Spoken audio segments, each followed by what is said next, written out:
It will be a war between an elephant and a tiger, Ho Chi Minh said back in 1946, about the then imminent war with the French.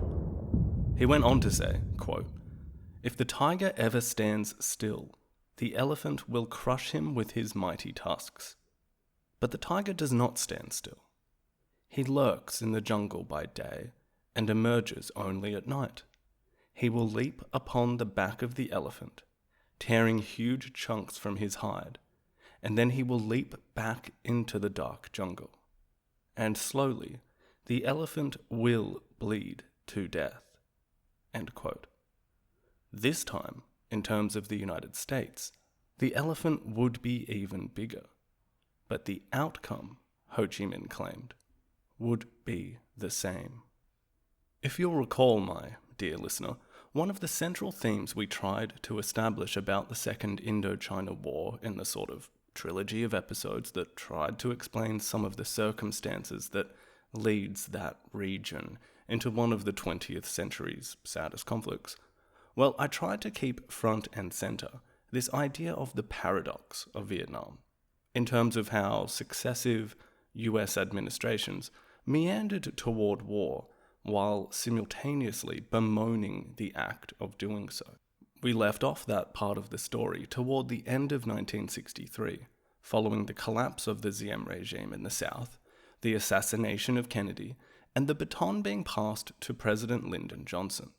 This certainly altered the course of the war. While some had hoped that Diem's removal would strengthen South Vietnam, in reality, it mostly served to show just how deeply weak the South Vietnamese government was, and highlighted its fragile legitimacy.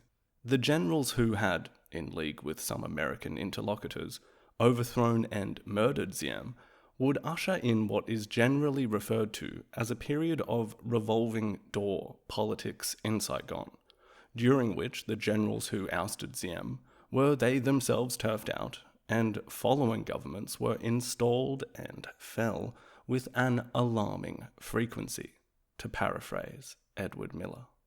And just to sort of give a little peek behind the curtain here, we can listen in on this Vietnam paradox being neatly highlighted. Here is a recording of a conversation between President Johnson and his National Security Advisor, McGeorge Bundy, from May the 27th, 1964, about half a year into the new president's reign. I'll tell you, the more I just stayed awake last night thinking about this thing, the more I think of it, I don't know what in the hell. It looks like me we're getting into another Korea. It just worries the hell out of me. I don't see what we can ever hope to get out of there with once we're committed. I believe the Chinese communists coming into it. I don't think that we can fight them 10,000 miles away from home and ever get anywhere in that area. I don't think it's worth fighting for, and I don't think we can get out. And it's just the biggest damn mess I ever saw. It's an awful mess. One thing that is Vietnam worth to me? What is Laos worth to me? What is it worth to this country? No, we have to now, get we got a treaty, but we got a treaty, but hell, everybody else got a treaty out there, and they're not doing anything about it. Yeah. Now, of course, if you start running the communists, they may just chase you right into your own kitchen. Yeah, that's the trouble. And that is what the rest of that half of the world is going to think if this thing comes apart on us. That's the dilemma. That's exactly the dilemma. But everybody I talk to that's got any sense in there, they just says, "Oh my God, please give us thought.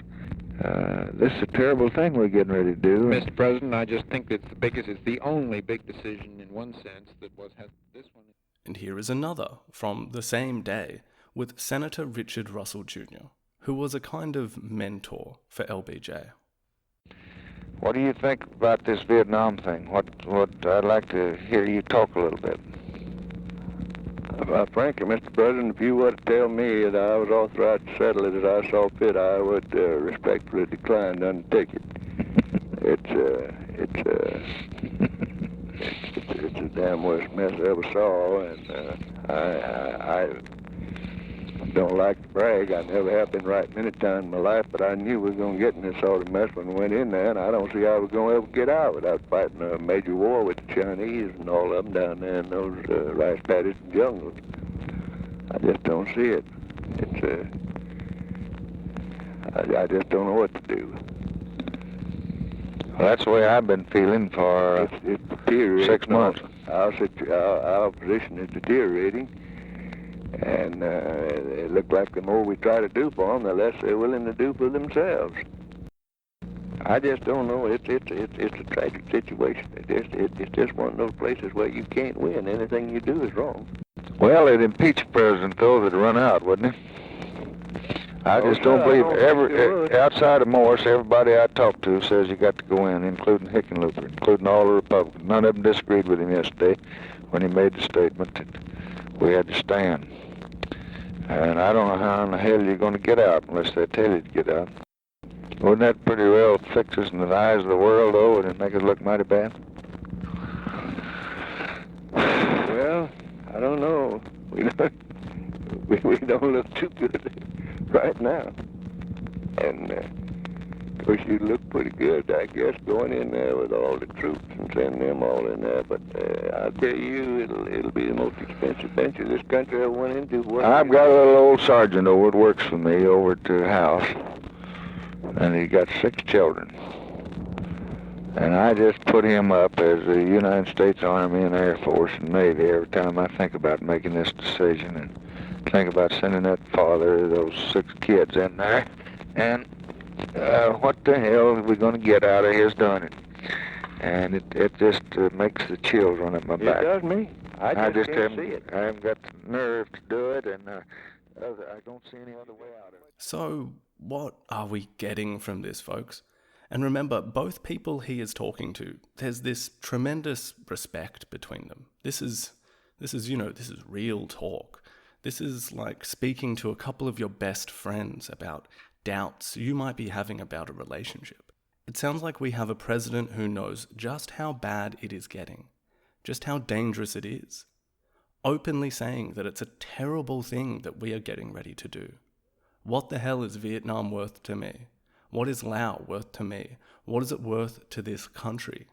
He talks about sending in a father of 6 to Vietnam, and that giving him chills. How it seemed like the more the US was willing to do for South Vietnam, it seemed like the less they were willing to do for themselves. He talks about the treaty with South Vietnam, and says, well, hell, everyone else got a treaty out there, and they're not doing anything about it. And then, just when you think the inescapable conclusion is get out, you hear him perfectly articulate the paradox, talking about running from communists and them chasing you into your own kitchen, how the people might impeach a president who was seen as running out. On going in there, he says he hasn't got the nerve to do it, and he doesn't see any other way out either. Now, we have gone over this a bit before, this idea about, well, does it even make sense to say the Vietnam War? But whatever you want to call it, it's also hard to say when it starts. But if I were to offer my own completely unqualified opinion, it would be this same year that the conversations we just listened to take place. 1964. Escalation is set in stone by the end of that year, and it will be by air, by invasion, or both. Now, the reason why I think it starts in 1964 is because if we are using the term escalation, I don't think it is escalation to something. It is escalation of something that is already existent. It's no longer the path to the Second Indochina War. It is the path of the Second Indochina War.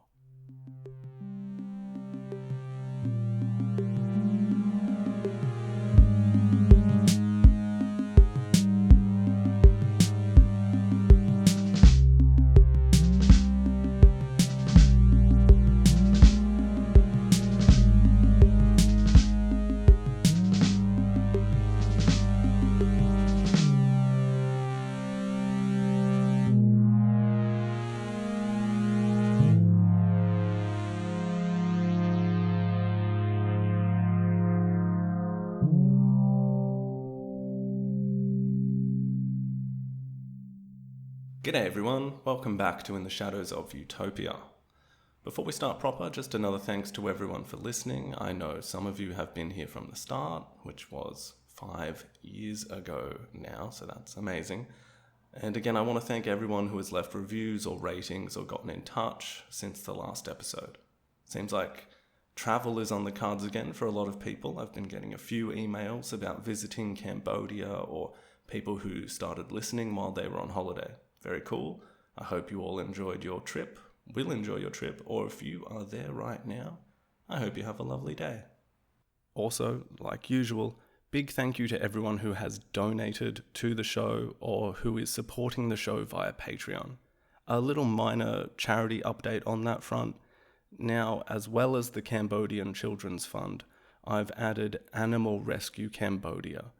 Great work they are doing for kitties and puppies on the streets of Cambodia. Very happy to help them out. Okay, and with that, just another minor point. Apologies if you detect any sort of flu-like symptoms in my voice.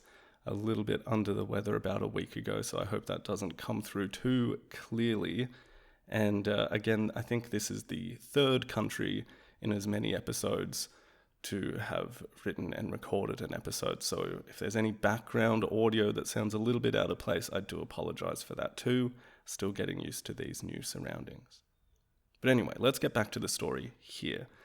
We are going to split this episode up roughly into 3 parts. Naturally all interlinked and dependent on each other. What podcast did you think you were listening to? But we are going to begin with the Vietnamese side of things, then the Pol Pot Khmer Rouge side of things, and then the Sihanouk Cambodian politics side of things, covering about 3 to 4 years from about 1964 to 1967.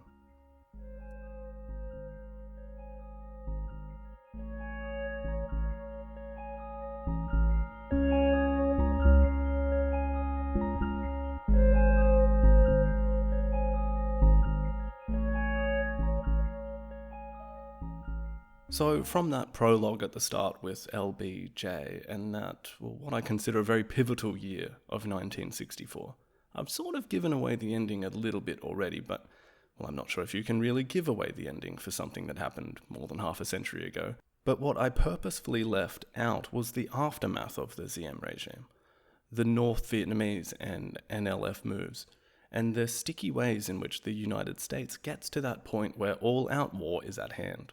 I might just say this as well, sort of as a disclaimer, sort of as a means to an end for myself, brevity-wise, and I think I've said this before, but I'm not an expert on the Vietnam War, nor Vietnam, nor Cambodia, really. My get-out clause is that I'm a student of that history, not a historian by any stretch. But my larger point here is that Vietnam is just a massive, massive topic.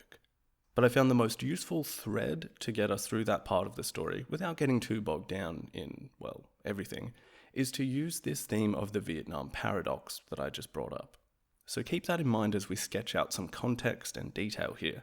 And the other thing that I think is worth keeping in and around your thoughts as you hear some of my explanation here, remember, if we're using the phrase Vietnam War, as useful or not as that term is, it is really the resumption of a Vietnamese civil war, not just a proxy conflict in the Cold War. Anyway, after Diem's assassination and with the prospect of a new US president not long after, the Vietnam Workers' Party convenes to consider their next moves at the end of 1963. Naturally, there was a kind of optimism tinged with caution kind of thing going on in this particular point in time. For sure, you've got a destabilized South Vietnam, worth taking advantage of, with a stepping up of your offensives there, and perhaps even a chance to decisively claim victory against a weakened opponent, wherein the United States weren't fully protecting yet, with, a few 100,000 troops. Now, on the flip side of that, you've got to actually be pretty cognizant of the risk there. What if this attempt is kind of like coming after a wounded animal? What if this provokes the new president to massively retaliate in a way that previous US administrations had always just sort of equivocated about? Well, to paraphrase Edward Miller, there was a suitable amount of debate between the senior Vietnamese communists, with much resistance from Ho Chi Minh. But in the end, it was the new Vietnamese Workers' Party chairman, the Southerner who has been staunchly pushing this for years now, Le Duan, who will eventually secure the approval for his plan. It was known as Resolution 9, which has a wonderfully, it's like if you say it just right, it takes on such gravitas. Resolution 9. It's like if you say Plan B. With enough emphasis, it sounds quite ominous. This was, as Miller says, a huge gamble. This is the let's get this done right here and now, before the US can do anything to stop it kind of gambit. Le Duan was betting that by mobilizing large numbers of North Vietnamese troops and infiltrating them into the south, well, that, combined with the NLF, Viet Cong for those who may have forgot, they could win large-scale victories and trigger a series of communist-fueled uprisings in urban areas. So this tells us two things. One is that Le Duan and his supporters are in the ascendancy, and the old guard, like Ho Chi Minh, are remaining more as important symbolic figures, but they are not having the final word on proceedings. Uncle Ho was in his 70s at this point, and as I said, the more cautious among the Vietnamese Politburo were marginalized in favor of the Hawks. The second is that this is another example of the these interesting dynamics. The Vietnam War is not just Vietnam against America. There are contending forces even within one side of the conflict, and that is just at the micro level. You've also got the Sino-Soviet split, this widening gap in relations between China and the Soviets, and who is in what camp and who is a revisionist and who is a deviationist. That will come into sharp focus over the next few years as well. Not to mention the relations vis-à-vis the Cambodian communists and their nominal comrades in Vietnam. But also, what this means is that the North is committing to the liberation of the South. They are escalating, just as the United States will do. If at the most basic level the US-backed coup of Diem was an attempt to shorten the war, it backfired. The North was emboldened, and the South faced even more political problems of stability. So as the North ramped up with Resolution 9, this would present a new problem to a new president. Coming in the wake of expansion of the US presence in Vietnam in the previous two administrations, and remember being more or less the same administration as Kennedy at this point, the prospect for a re-evaluation of the entire program was distant. Johnson was publicly in support of protecting the South from communist aggression. In his second week in office, he said, quote, "We should, all of us, let no day go by without asking whether we are doing everything we can to win the struggle there." End quote. He, too, accepted the kind of, we might as well just say domino theory, and the strategic importance of the region in the wider Cold War. So this brings us back to the paradox of Vietnam, when we consider the inward conversations he was having, as well as some of the expressions of doubt he had raised before he was president. But there is another influence here, and it is one that we have discussed before about the nature of bipartisan American politics and the election cycle, where the Democrats were always a little anxious about being considered soft on communism, and therefore open to attack from the Republicans on that issue. This was particularly exacerbated in 1964, an election year, and by an ambitious domestic program known as the Great Society that Johnson wanted to initiate.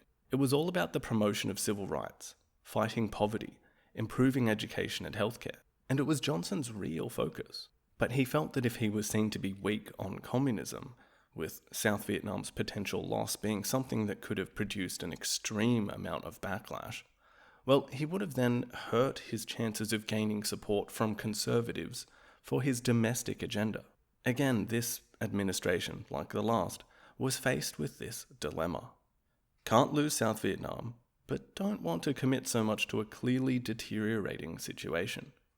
It is within the first half of 1964 that both of those recordings I played you earlier were sourced. The confession that the whole thing was just a big mess, but followed by lamenting that they could not be seen as weak and leave. This will eventually coalesce into the decisions to ramp up the American military presence, but not in a dramatic way that would hurt his prospects in the upcoming election. As Mark Atwood Lawrence says, the trick was to display firmness on the Vietnam issue while deferring any dramatic moves until after the election. Part of these maneuvers included increasing military advisors in the south, as well as commando raids into the north. Alongside this were intelligence gathering operations at sea, where US Navy warships would come into rather close proximity with North Vietnam's coast. Notably, historically even, in and around the region known as the Tonkin Gulf. Now, anyone with even a cursory knowledge of the Vietnam War will probably have felt their ears prick up when the words Tonkin Gulf were heard. What will happen there is very famous, and I think for some probably has a similar feeling evoked when they hear, WMDs or something similar. The Gulf of Tonkin incident and its subsequent resolution, there's that word again, have they occupy a large space in the context of the Vietnam War, but they have transcended that also, and will likely come up in more generalized conversations about US foreign policy, interventions, and wars. So with that in mind, I'm going to spend a bit of time explaining what happened there in August of 1964, and its importance.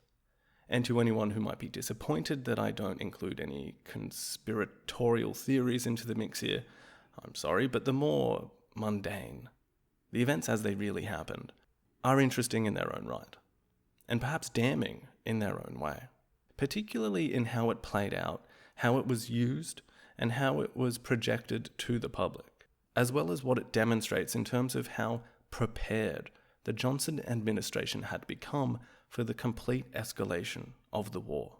Okay, so with that slight preamble, when explaining this incident, it is important to remember what provokes it. As we just said, the US is indirectly attacking the North through these South Vietnamese commando raids, as well as gathering naval intelligence close to North Vietnamese waters. One of the vessels involved in these operations was the USS Maddox. On the 2nd of August, while supporting, at some distance, a South Vietnamese commando raid that had occurred over the last couple of days, the Maddox was engaged by 3 North Vietnamese torpedo boats. Now, what happens to the Maddox is fairly straightforward. It fires warning shots at the approaching vessels, then opens fire as they continue their approach, and then they both exchange fire. A nearby US aircraft carrier sends one jet, which takes some damage in the scuffle and damages 2 of the torpedo boats, while the Maddox itself sinks the 3rd boat with a direct hit from one of its 5-inch guns. The Maddox sustains no real damage bar a single bullet hole. There were no US casualties, but I believe 4 North Vietnamese were killed and a handful injured. What happens next is where it gets a little more convoluted. In the wake of the first attack on the Maddox, the USS Turner Joy was summoned to join it in the resumption of the kinds of patrols they were doing off the coast. On the 4th of August, US officials reported that both the Maddox and Turner Joy had come under attack once again, engaging in another battle. Now, key to this is at the time, these vessels were interpreting sonar data as evidence for North Vietnamese ships, as well as previously intercepted communications from North Vietnamese that were supposedly indications that an attack was imminent. However, the thing is, there simply were no Vietnamese ships in the area. The sonar readings may have been the result of rough seas and bad weather. Later investigations pointed to the intercepted communications probably being in relation to the attack that had occurred on the 2nd, which had actually occurred and relayed North Vietnamese messages about retrieving their downed and damaged torpedo boats. Now, part of this whole thing is the communications technology and speed at the time, which in comparison to today's is a couple of fractions slower, obviously. And given just how quick the Johnson administration reacted to the Gulf of Tonkin incident on the 2nd, and the supposed Gulf of Tonkin incident on the 4th, I think it is relevant.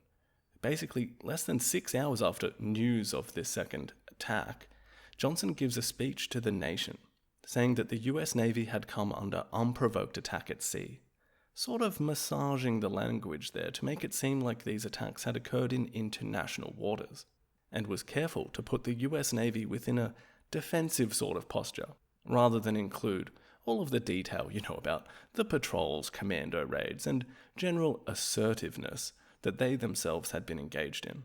A bombing raid of North Vietnamese targets occurred just a few hours after his speech was delivered.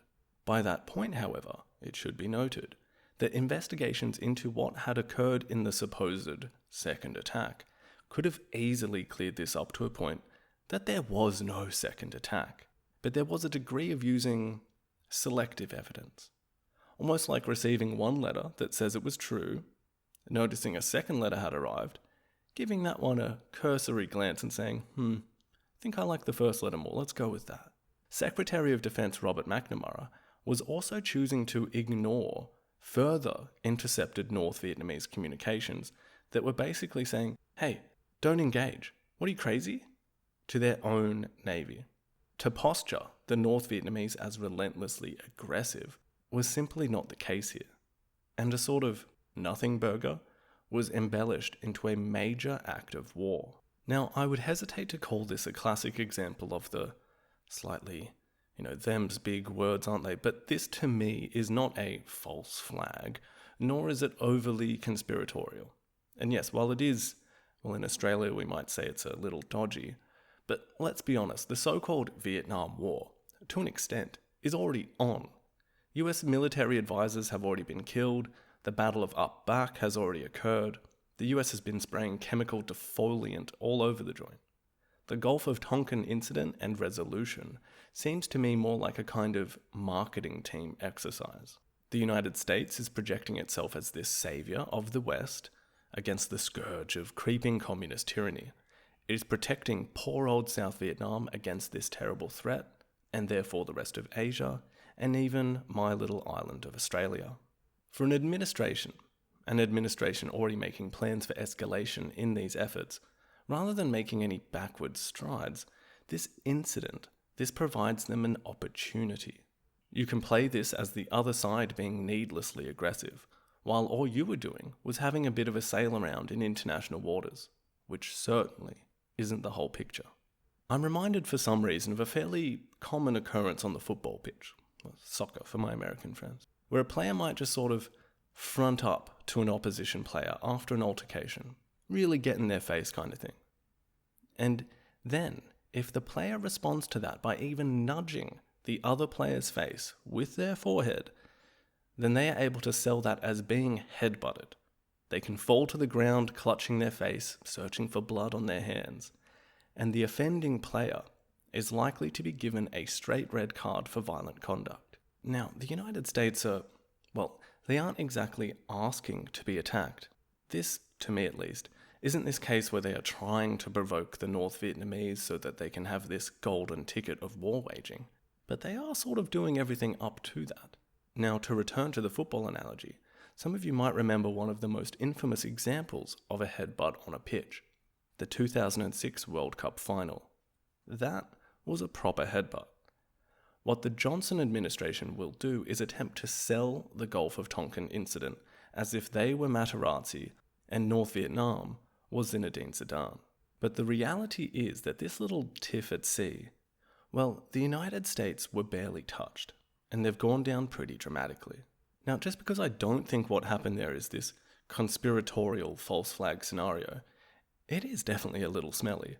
The incident was quite simply not what it was sold as, and it was far from this clear-cut example of communist aggression. But President Johnson will use it to secure sweeping powers to employ military force in Southeast Asia. They present it as this case of honor, where they ask the question, can we not defend ourselves if we are fired upon? Which is almost perfectly insulated from arguing against for the majority of American citizens and politicians. As Edward Miller puts it, quote, within days, both houses of Congress had endorsed the Gulf of Tonkin resolution, the text of which had been drafted by the White House before the incident took place. Johnson immediately used the authority conferred by the resolution to launch a retaliatory airstrike against North Vietnam, the first such US attacks of the war. Although Johnson portrayed these airstrikes as a one-time operation and insisted the United States sought no wider war, he would later cite the Tonkin Gulf Resolution as the legal basis for the subsequent massive expansion of the US military involvement in the conflict. End quote. This whole affair serves Johnson very well. First of all, he can present his administration as tough to conservatives in Congress and the public, and he sees a 30-point surge in his approval ratings. He is now invulnerable to conservative attacks in the upcoming election about any supposed weakness. And he doubles down on this in an interesting way, which is kind of what we alluded to earlier. They weren't going to do anything dramatic before the election, and he toes this kind of moderate line at the same time. At one point during his campaigning, he says he isn't going to send American boys thousands of miles away to fight a war that the people living there should be fighting, which allows him to capture the sympathy and votes of centrist positions who, despite not wanting communist expansion, still didn't want to involve American troops directly. This approach, coupled perhaps with the fact that Kennedy had been killed, and I'm sure a variety of other circumstances that elude a fairly shallow grasp on American politics in 1964, well, this produces a landslide election victory for Johnson, the largest in American history. Johnson basically has a mandate from the American people like no other. He could have pulled out of Vietnam with no political consequence, as it was the beginning of the presidential term. But sadly, perhaps this last and best opportunity to get out was turned down in favour of war. And if I return to that football analogy once again, it's as if, yes, the North Vietnamese player gets a red card. But on the replay, everyone can see that the ref has been fooled to an extent. Maybe he was going by the book, but it just doesn't look like there was enough there for a red card. The home crowd gets behind their team like nothing else. The media, watching and commentating, question the ethics of the American player, and the North Vietnamese team are completely emboldened to play right to the death and still get a result against the visiting team, even with less players on the pitch. The airstrike against North Vietnam almost has the opposite effect than intended. Hanoi sends regular troops into the south for the first time. Their population, now the victims of unprovoked terror from the skies, becomes committed to the cause. And the North Vietnamese braces itself for a conflict with the United States by gaining even more military aid from China and the Soviets. This cycle of escalation is ratcheted up several notches. Johnson makes moves to turn a Vietnamese war into an American one. The Tonkin Gulf Resolution, coupled with the lack of political constraints, allowed him to literally take all necessary measures to resist aggression in Vietnam, and dramatic steps were taken just months after his election. Johnson approved aerial bombing in a two-stage plan. The first would be of the Ho Chi Minh Trail, in what was called tit-for-tat retaliation against attacks in the south. The second was a sustained campaign against the north itself, Operation Rolling Thunder, which would over a 3-year period drop nearly 1 million tons of ordnance. This horrifying commitment would also necessitate more ground troops to protect US air bases, and on the 8th of March, 1965, Marines were sent to Da Nang in South Vietnam. During the summer of 1965, he authorized the deployment of 100,000 troops and indicated that he would send more if requested to do so. This was still seen in Washington as a kind of gradual plan. They were hoping to increase the pressure step by step to find a breaking point for Hanoi where they would sue for peace. Johnson said that, "I'm going up old Ho Chi Minh's leg an inch at a time." And while this new stage in the conflict obviously caused problems for the North and the National Liberation Front in the South, they predicted that the Americans would be ill-suited to a conflict in the jungles and rice paddies, a guerrilla war, and that the American public would not be able to stomach a long war, to paraphrase Mark Atwood Lawrence in his concise history of the Vietnam War. And they would prove to be correct. The North would, quote, not count the cost. But even at this point, the paradox still remained. While troops flooded into South Vietnam to begin fighting this war, some in Johnson's administration, like George Ball, were still explaining that escalation would not lead to victory, and that this was still the time to negotiate themselves out. that a few short-term costs could avoid catastrophic losses. But this would not be the case. It will cost millions of lives. And for Johnson personally, his domestic vision, as well as his presidency, and even his legacy.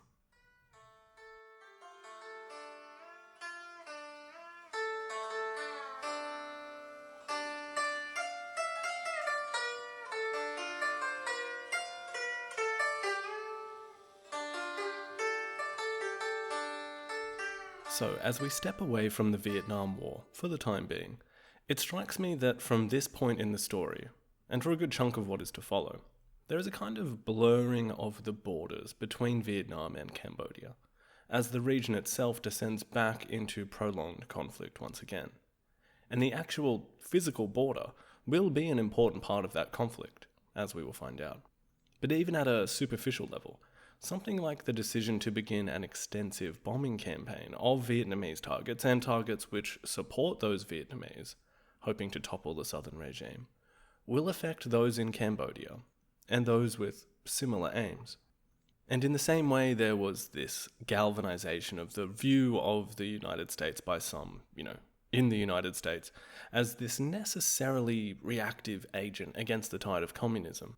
Well, there is a similar mirroring of that by those of an opposite political persuasion, native to these lands, where the US becomes solidified into this imperialist grim reaper spreading death and destruction and the subjugation of those people it proclaimed to protect.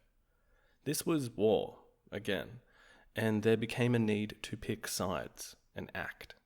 Now, as we turn our attention to the Cambodian communists, recall for a moment, my dear listener, where we had left revolutionaries like Nguyen Chia and Pol Pot in the last episode, hunkered away in the border regions with Vietnam in a headquarters known as Office 100. The future leaders of the Khmer Rouge had begun formulating their own ideology, their own plans, their own revolution. They were still very much under the wing of their Vietnamese comrades, but had begun to truly bristle at the somewhat patronizing relationship the two shared. And life was pretty rough in these jungle encampments. Chim Sihanouk, a party member who would relay some of his experiences in Office 100 in a confession later extracted from him at S21 about 13 years later. And this is from Chandler's Brother Number 1. Quote, "I met Brother Number 1 at Office 100. I was excited and very happy, for I hadn't imagined that he would be there. At that time, I couldn't tell the brothers, that is the leading party personalities, apart. After a while, I learned who Brother Number 1 was, and Brother Van, who was Ieng Sari. The work was a real struggle. It went on even if you had malaria. I saw the brothers, Sa and Sari, writing documents, preparing stencils, and printing the documents. I tried very hard to study with them. After a while, I was able to help them to an extent, writing and publishing secret documents myself. In Office 100 in 1964 to 1965, I was very happy. No problems arose to confuse me. I believed that I was building myself, constructing a new revolutionary personality and making progress." End quote. Apart from it being a bit sad that this person who is being tortured and this confession extracted from them reflects on happier times in the jungles of Vietnam. Anyway, another party member at Office 100, a paramedic under Ieng Sari, and also from a confession from S21, noted that Cambodians had not been allowed outside the base by the Vietnamese who guarded it. And Chandler questions what kind of psychological impact that might have had on what he describes as the proud men of the Cambodian revolutionary leadership who were living in these circumstances. I think the most salient point which illustrates resentment on the part of the Khmer Rouge toward the Vietnamese revolves around the notion that the Cambodian movement wanted what the Vietnamese had. If you'll recall from last episode where we discussed Steve Heder's sort of thesis about Khmer Rouge ideology, and he mentioned how there was a kind of Vietnamese blueprint that the Cambodian communists were following. They wanted to shift from, in communist revolutionary parlance, from political struggle into armed struggle, just like the Viet Minh had done against the French, and just as the National Liberation Front had done against the Diem regime. And I suppose it's worth just quickly saying that, political struggle is trying to bring about your political goals via political means, like elections, public appeal, through newspapers and speeches. You might consider political struggle in terms of, say, a particular aggrievement within your own society or country. Let's say it's, nurses. There's this feeling that nurses are overworked and underpaid. There might be an attempt to unionize within members of that profession. They might lobby their local politicians. They might stage strikes, appeal to the wider public through the media, ideally gaining enough support through these means that they are able to successfully turn their issue into a political focus, which might be campaigned upon by different political groups who can leverage this support into votes, then into a parliament seat where they can attempt to pass laws which support these nurses' aims. An armed struggle, in the same way, and again it's fairly simple to say, but it's essentially what is turned to when this political struggle does not come to fruition, or indeed in an environment where there is a reliance on violence or imprisonment by the state, where any outward political message that is deemed antithetical to the ruling group is not tolerated. The political struggle shifts into something which uses the same methods and violently attempts to make its goals reality, even if it means toppling the entire government to do so. This is where the Cambodian communists are at in early 1965. They've been stuck on political struggle for about 10 years. They convene a meeting in January of the Central Committee and decide that revolutionary violence was the necessary aim. This is agreed upon. These kinds of meetings could be thought of in terms of, like core business goals that are discussed and adopted by leadership structure and disseminated amongst their managers of various branches and departments. Like, here's the fall quarter review or whatever, and these are the results, and this is the focus for the next quarter, something like that. This January 1965 plenum of the Central Committee of the Khmer Workers' Party also decided that it was a desirable time for Pol to lead a group to visit Hanoi and discuss matters with the leadership of the Vietnamese Workers' Party. They want a party-to-party chat. Up until this point, the leadership who had abandoned Phnom Penh and fled to the Marquise were more or less in a camp of the National Liberation Front, the Viet Cong, which is not the same as being side by side with the leadership of North Vietnam. The Cambodians were in contact with the Southern Bureau, as it were. A couple of points on this. One is that this really does signal, it's a projection of where the Cambodian Communist movement felt it was at. They had renamed their movement from the Khmer People's Revolutionary Party to the Khmer Workers' Party, in a way that sort of, this is all part of that communist rhetoric and vocabulary of the time, but it's saying, we are at this level. Oh, is that the same level as the Vietnamese Workers' Party? Well, what an interesting coincidence. Another point is that it is, it's like the young man or woman, full of ideas and enthusiasm, putting on their finest suit or dress and feeling ready to mix with the grown-ups. To say, yeah, I can have adult conversations, I'm coming to the party and I would like to be treated as my own person, rather than an extension of my parents or something like that. From a Vietnamese perspective, they're eager to get a look at the guy who succeeded to somewhat, as well as discuss strategy, given the escalation of the war, and don't forget about more than 1,000 Cambodians who had been part of the Khmer Viet Minh that actually relocated to Hanoi following the end of the war with the French. This was nominally their leader too. By April of 1965, their delegation is approved to visit Hanoi. They set out from Office 100, which is sort of in the southeast of the border between Cambodia and South Vietnam, and they head up into the northeast of Cambodia, around Ratanakiri, and then onto the Ho Chi Minh Trail. This network of footpaths at this point, they follow this into the mountains of southern Laos and then into North Vietnam. This takes more than 2.5 months to complete. It's also kind of interesting how this famous network of trails doesn't simply supply weapons, supplies and troops, but also revolutionaries and their ideas. Now, if this was this scenario with the 18-year-old getting ready for their first big showing of how adult they were at the big table, maybe hoping to discuss some big ideas they had and impress some people, well, they are going to have a somewhat disappointing evening. Upon arriving in Hanoi, the Cambodian delegation is treated with cordiality and respect. Pol is given an audience with Ho Chi Minh, who, as we said before, was in his mid-70s, almost double the Cambodian's age.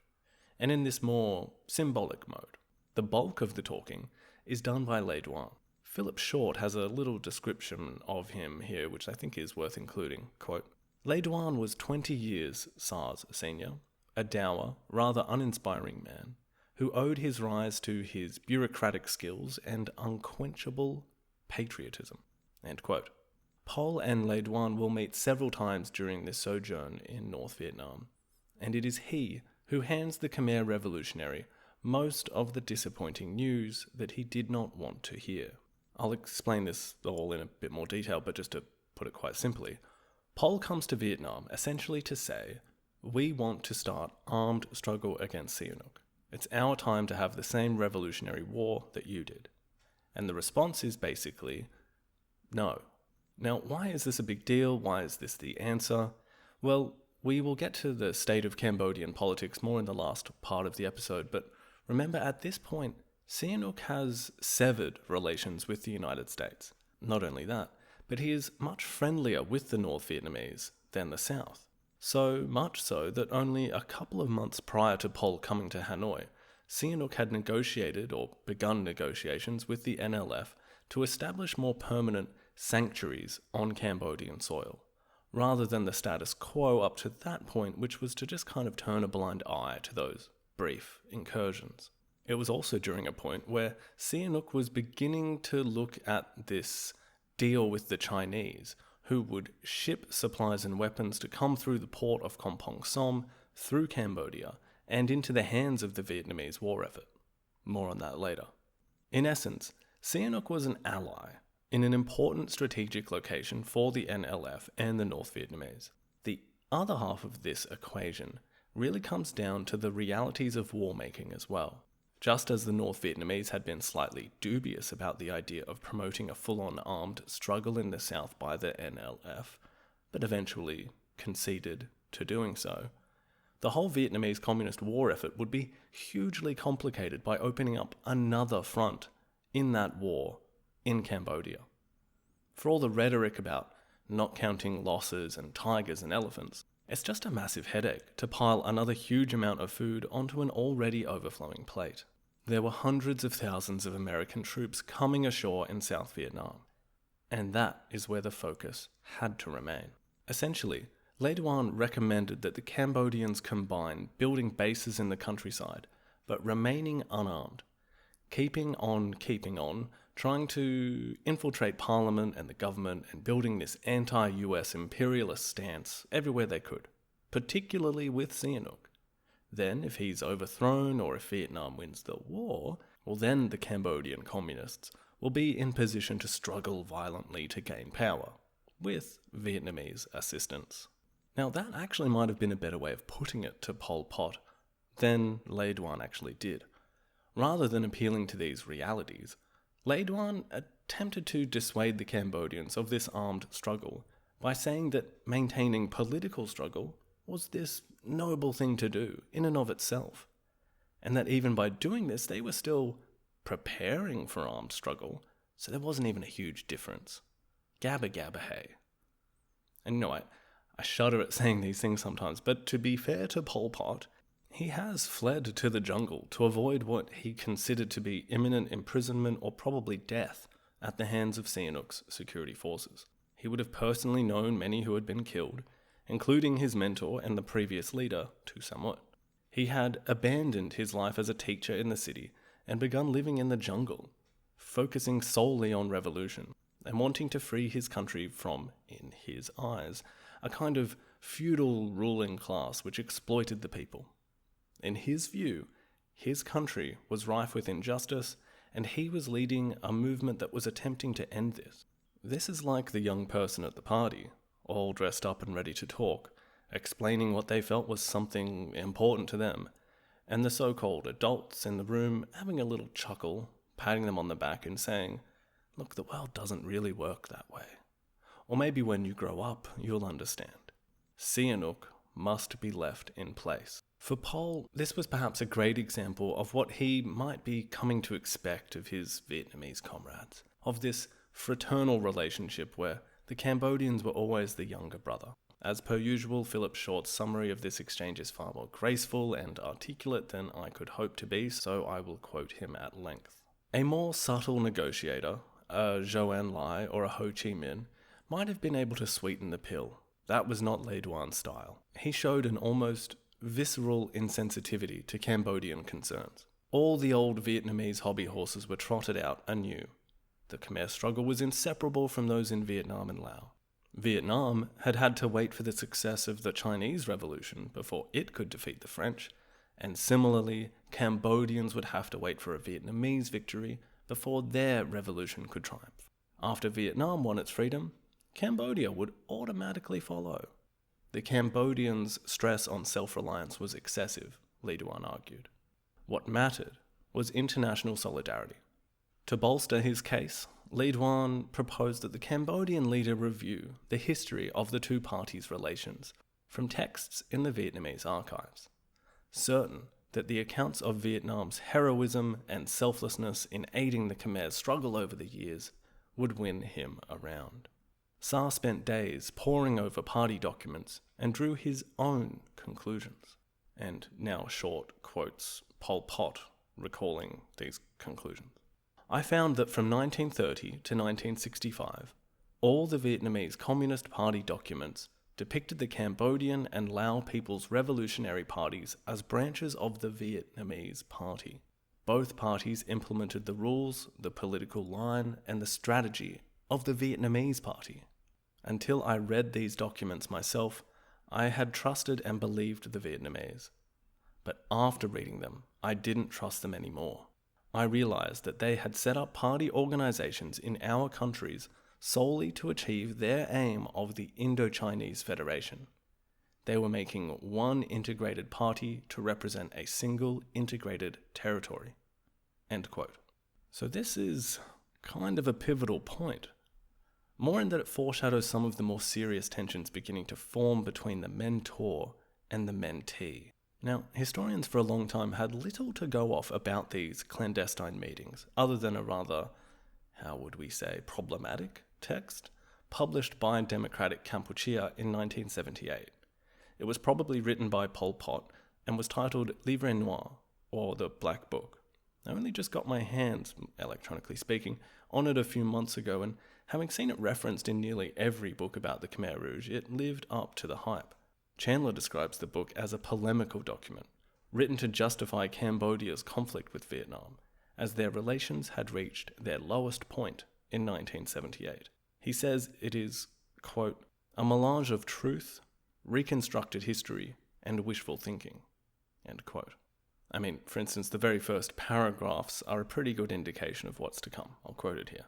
"Democratic Kampuchea, full of goodwill, is firmly determined to maintaining close and friendly relations with all countries having common borders with her, and with all countries, near or far, throughout the world, on the strict basis of mutual respect for sovereignty and territorial integrity," which they then point out is directly from the Constitution of Democratic Kampuchea, Chapter 16, Article 21. It goes on. "That is the sincere aspiration of the Kampuchea people and the basis of the foreign policy of Democratic Kampuchea. But Vietnam, which has always had the ambition to annex and swallow Kampuchea, and to exterminate the nation of Kampuchea through its sinister strategy of Indochina Federation, has carried out the most perfidious activities for many decades, aiming at achieving its objective." End quote. So that's a pretty clear sort of thesis statement. And it just goes on for a while about all the bad things Vietnam had done for a few centuries.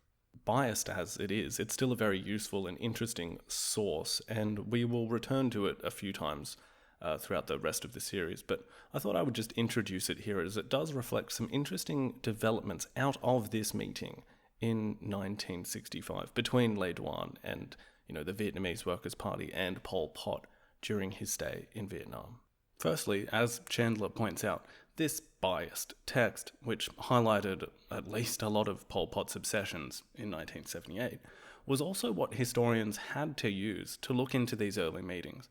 But in the 1990s, historians of Vietnam like Christopher Gosha and Thomas Engelbert had found documents within Vietnam that actually confirmed at least some of the events that were described in the Black Book. It says that Le Duan presented Pol with a document in Vietnamese, which called on them to renounce revolutionary struggle in Cambodia and wait for the Vietnamese to win, and saying that Sihanouk could be used to appeal to the Cambodian people. So stick with him. Pol would characterize this in the Black Book as Le Duan criticizing them sharply for adopting their own independent strategy. Quote, "The Communist Party of Kampuchea had its own political line.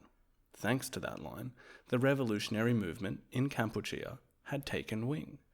This disturbed the Vietnamese, because if the revolution in Kampuchea developed and strengthened itself independently, they would be unable to control it." End quote.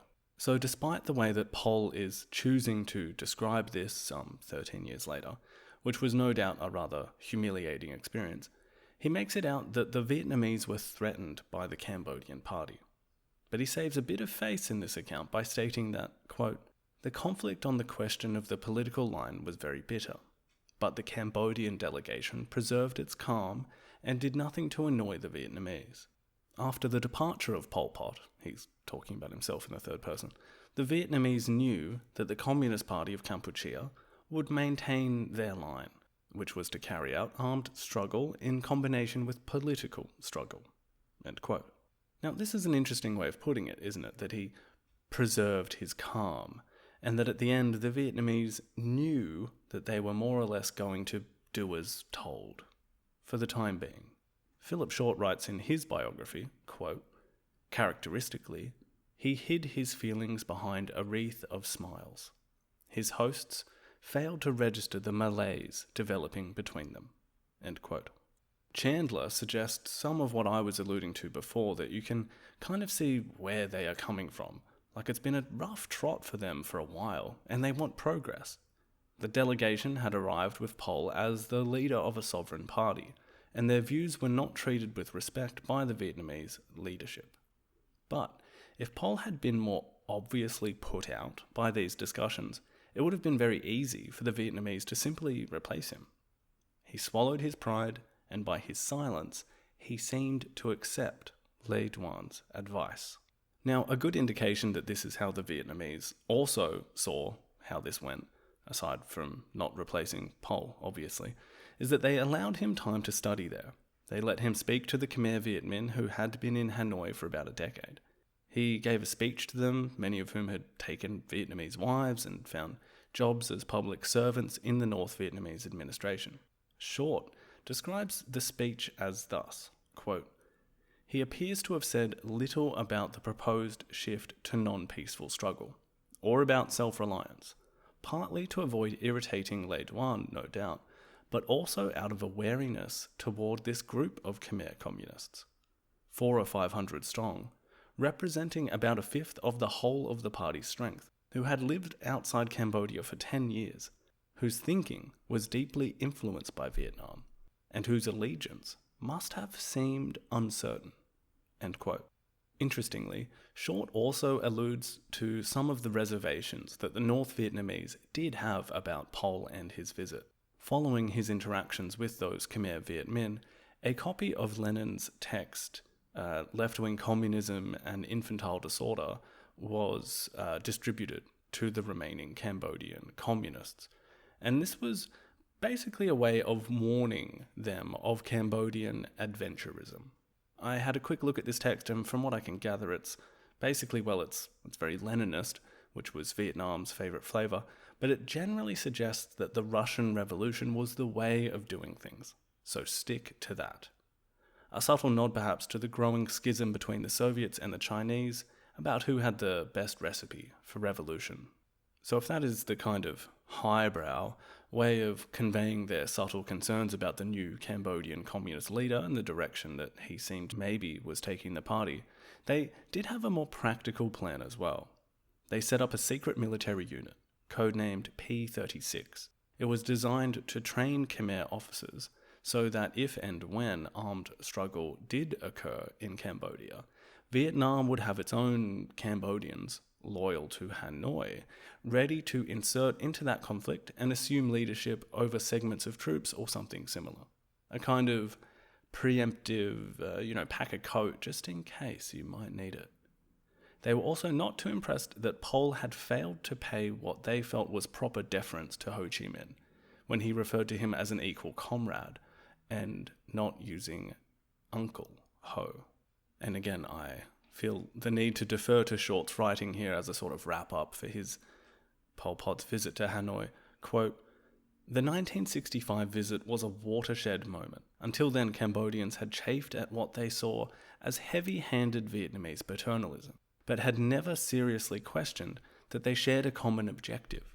After the talks in Hanoi, Sa concluded that Vietnam's interests were incompatible with, if not inimical to, those of Khmer Communism. On ground made fertile by old hatreds, the seeds of enmity were re-sown.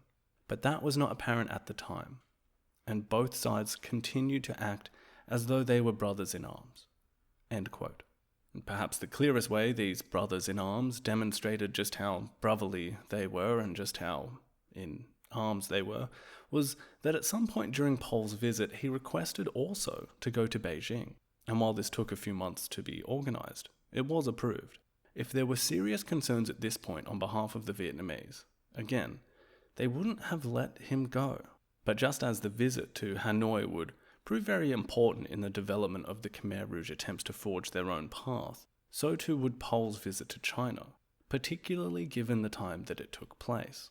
In any case, the Vietnamese flew him alone to Beijing, and Pol arrived toward the end of December 1965.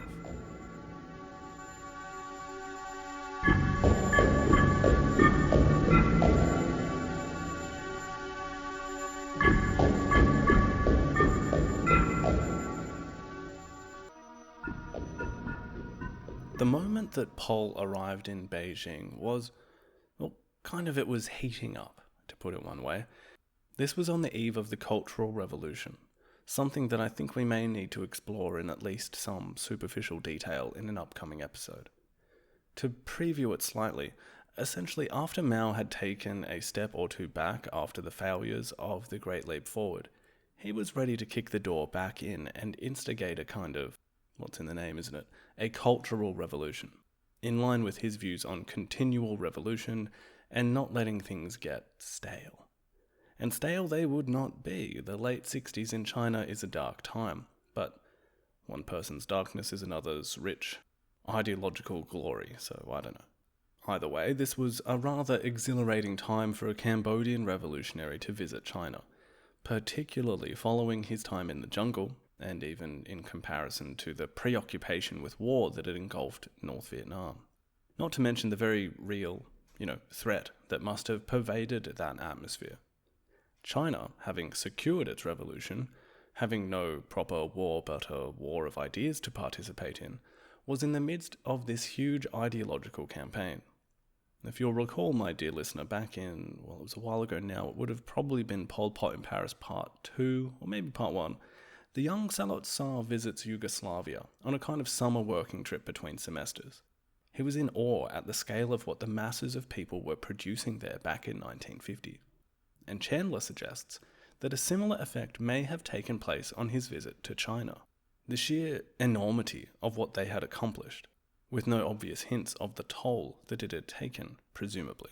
But if nothing else, the way in which the population was able to be mobilized was remarkable. Only a year earlier, China had conducted its first nuclear bomb test. China was huge, full of possibility.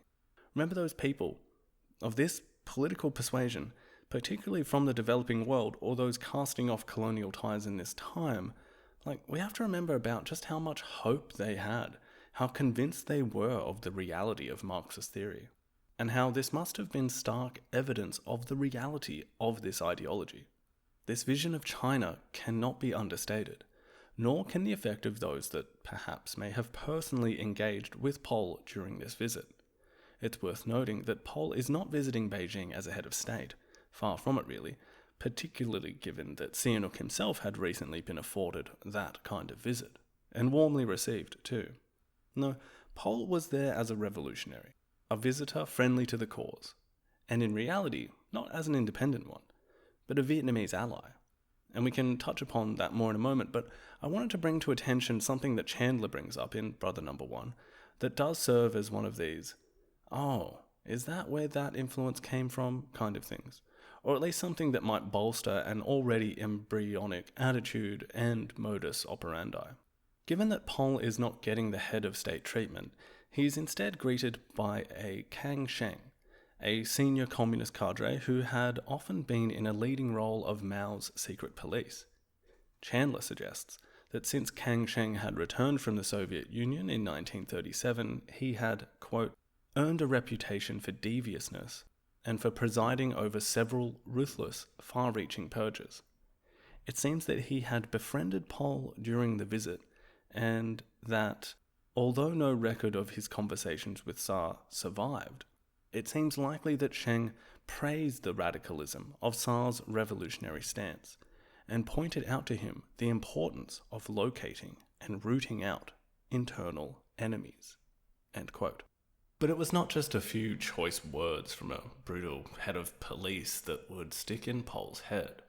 1966 was also the year that a new edition of Mao's Little Red Book came out. These short, easily memorized phrases that encapsulated Mao Zedong thought was printed in the millions. A feat perhaps in and of itself that would have impressed Pol, but the content itself, remember Salot Tsar had been a teacher until he went full jungle communist, these 300 or so sort of exhorting phrases or short excerpts from speeches and writings seemed to gel well with the kind of pedagogy he was used to. And here is a little example of a Little Red Book quote. In class society, everyone lives as a member of a particular class, and every kind of thinking, without exception, is stamped with the brand of a class. End quote.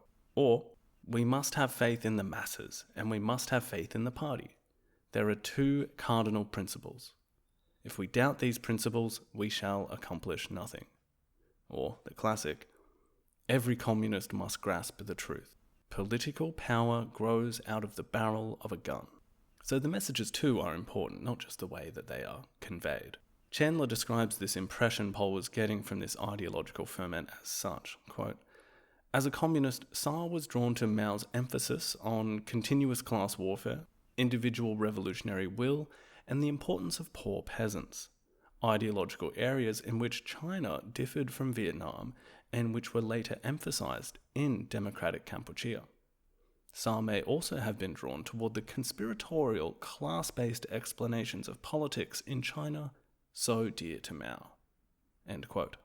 But there was another ideological difference between China and Vietnam coinciding with Pol's visit, something that, if we return for a second to that metaphor of the young person arriving at the adult party all dressed up but having their big talking points kind of poo-pooed by a group of adults, well, we can almost imagine a slightly disheartened kid taking a break away from the party when some kindly avuncular figure approaches them and says, hey, I heard what you said back there, and I actually think you might be onto something. I think your attitude is actually pretty impressive, with a couple of pats on the back. All of the arguments that Pol had brought to Vietnam would more or less be encapsulated by a widely read and publicized article from the Chinese defense minister, titled, Long Live the Victory of People's War. Its central message was that the peoples of Asia, Africa, and Latin America were now the standard bearers of the world revolution, who would storm the citadels of capitalism in the US and in Europe, and this message of it being like, it's your turn, and you are the important ones now, was a very uplifting message for these kinds of revolutionaries.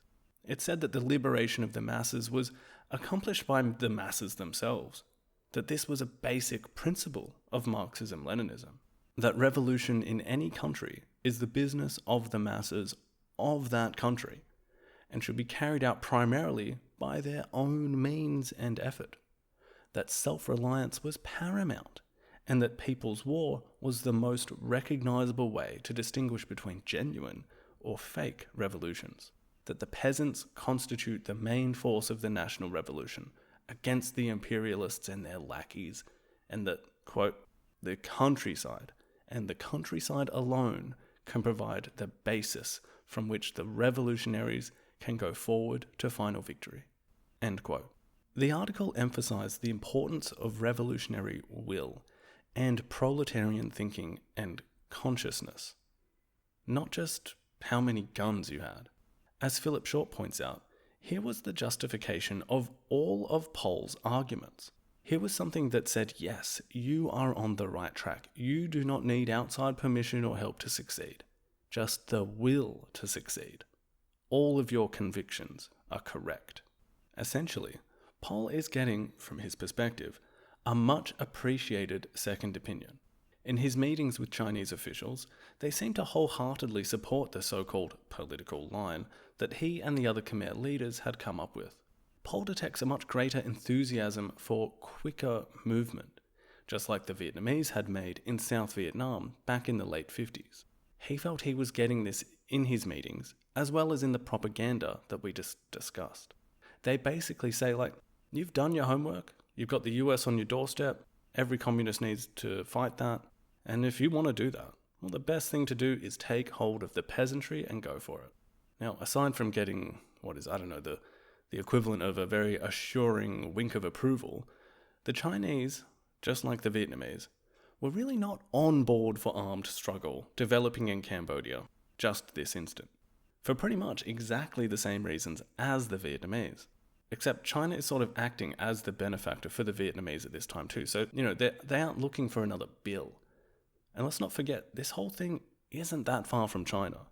Just like the end of the war with the French and how it looked like everything might get a little crazy there for a bit, the Chinese don't want to actually have to get in and do some fighting. Just like the US are being very cautious not to do anything that would lead to the outbreak of war with China and the Soviets. A nice little proxy war will do everyone just fine for the moment. Thank you very much. And again, it's worth mentioning the Chinese are in the midst of setting up this deal with Sihanouk to send the Vietnamese supplies via that Cambodian port. They've just had him on a state visit. Sihanouk is pro-China. They really don't want him gone right now.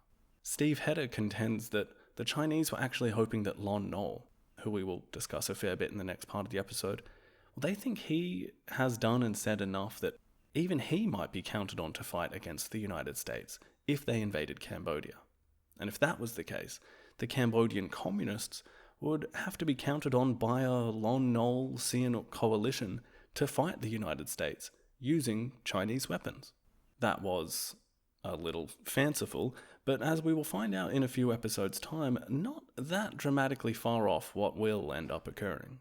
But unlike Le Duan specifically, the Chinese interlocutors are, they're basically nicer about their messaging. As I said, they endorse the Cambodian communist political line.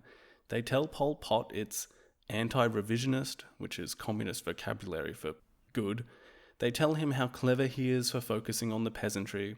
They say he should actively struggle against US imperialism, but short of using that phrase, armed struggle. They even offer him some material support, but Pol, perhaps chuffed enough at having his ideas considered and listened to and given the thumbs up, he declines this for the moment, saying it isn't quite time yet. Now, the background thing here, which is a bit like that cool uncle at the party giving the kid a pat on the back and saying, you know what, I think you've got what it takes, and I don't know, giving him his business card or something. This uncle, maybe he has a little agenda too. Maybe he doesn't just think the kid is cool. As Philip Short says, quote, the Chinese were also always looking for new allies in their dispute with the Soviet Union. Indeed, had there been no Sino-Soviet split, Pol's task would have been far harder.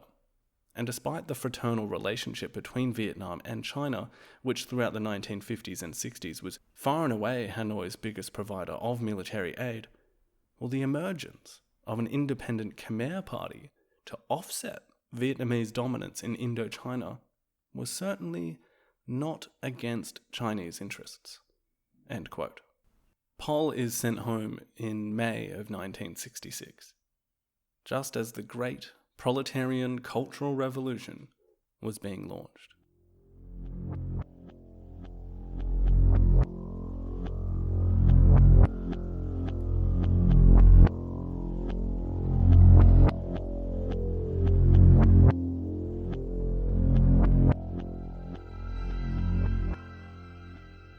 In February, having returned from Beijing to Hanoi, back to the North Vietnamese, Pol met back up with the rest of the delegation which had originally come from Office 100.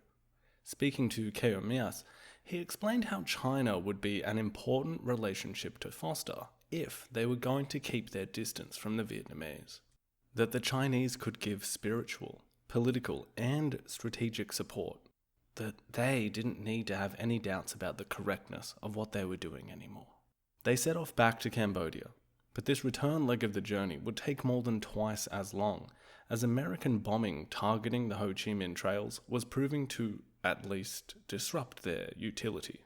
In fact, Office 100 itself, on that border between South Vietnam and Cambodia, was within this area of intense American firepower. These raids could be heard as far away as Phnom Penh, like a terrible thunderstorm in the distance. How poetic. Almost like some kind of physical embodiment of some kind of, historical hurricane. Now, when Pol does arrive at Office 100, or what was left of it, he meets back up with the other leaders like Yang Sa-ri and Nguyen Chea. And just a little note here, continuing that idea we touched on in the last episode, but Nguyen Chea had basically been managing party activities during the almost a year that Pol had been gone. Just reinforcing that notion that he is a trusted and very highly positioned person within this structure. Anyway, Nguyen Chea was not actually permanently stationed at Office 100. He was there at the time on one of his little visits from Phnom Penh. Anyway, when Pol meets with them, he also learns that during his time away, a Vietnamese, I think it's a military leader, had met with those leaders that were still remaining at Office 100 and had also told them not to make any plans that would damage the relationship between North Vietnam and Sihanouk, essentially echoing the same messaging that Pol himself had received from Le Duan. This bothered Pol. He felt that they, the Vietnamese, had done this kind of behind his back. Further evidence, perhaps, to bolster his growing suspicion and frustration. He called another meeting of the Central Committee and zone leaders to discuss another party program, and this 1966 study session would mark a turning point in Cambodian communism. There are three main takeaways from this meeting. The first is that, Pol had come back from China with a little something. Now, you'll recall earlier when I spoke about the symbolic nature of the naming of their movement. The meaning behind having changed it from Khmer People's Revolutionary Party, which was a name that had been given to them from the Vietnamese, to the Khmer Workers' Party, which signalled their self-esteem in comparison to the party in Hanoi. Well, in 1966, at this study session, Pol felt emboldened to do this once again.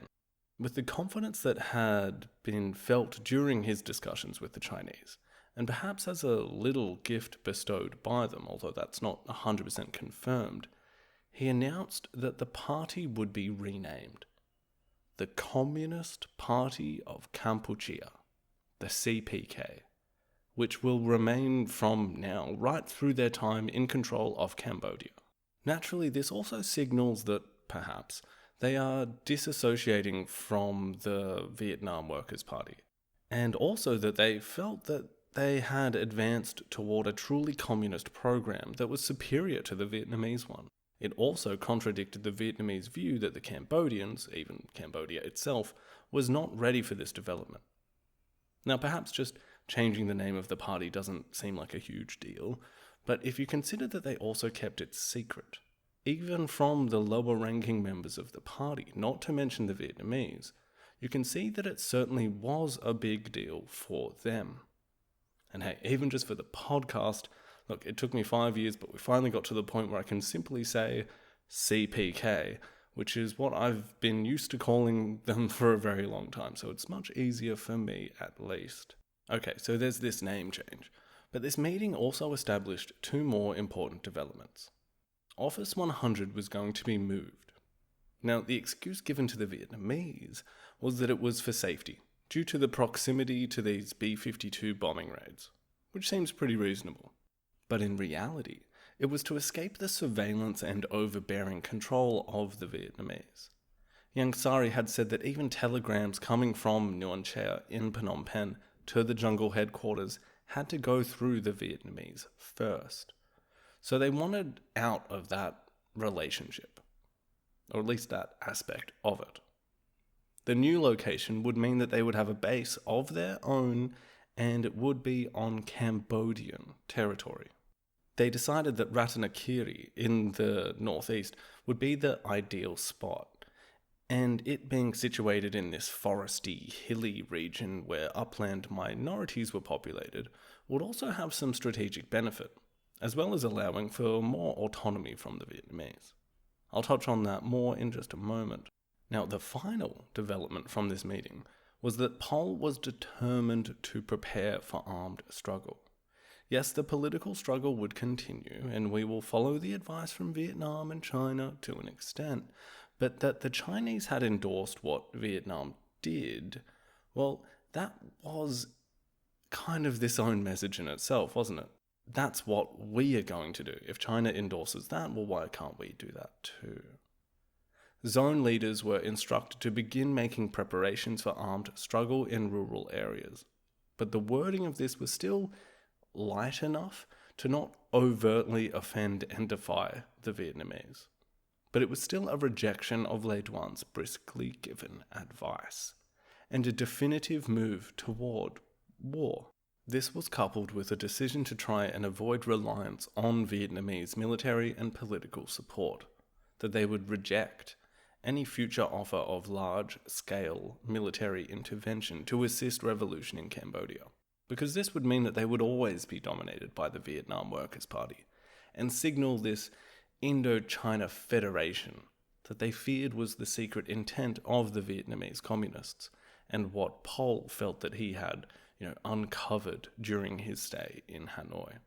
Given this change in direction, we can also see how the Cambodian communists had more firmly committed to the notion that Sihanouk was not going to be treated in the way that the Vietnamese wished. Now, part of this is, naturally there is a frustration that would have been born of the repression that their movement faced from his government. But at the same time, they're being told they can't do anything to fight against him, and that they would be better to simply co-opt him into their propaganda. Something else had happened in the last year, which prompted a serious re-evaluation of how the Communist Party could exist in Cambodia with Sihanouk. It didn't happen in Cambodia, however, and this is just another example of those outside pressures and weather patterns influencing a hurricane somewhere else. But from a communist perspective, something terrible had happened in Indonesia. I'll quote David Chandler here from Brother Number One. I understand he used to teach a college class about this back in the day, so, he's a smart guy. Quote, "In September 1965, the Communist Party of Indonesia, the largest in the non-communist world, had been tangentially involved in a coup attempt in which several high-ranking army officers had been killed. The flamboyant Indonesian chief of state, Sukarno, had not been threatened, but the army's response to the abortive coup was harsh. Between October 1965 and March 1966, approximately 500,000 suspected communists were massacred by army troops, local militia, and enraged civilians. Thousands of others were imprisoned. Indonesian communism ceased to exist, and Sukarno soon lost his political position. He was replaced by the man who had coordinated the repression, General Suharto.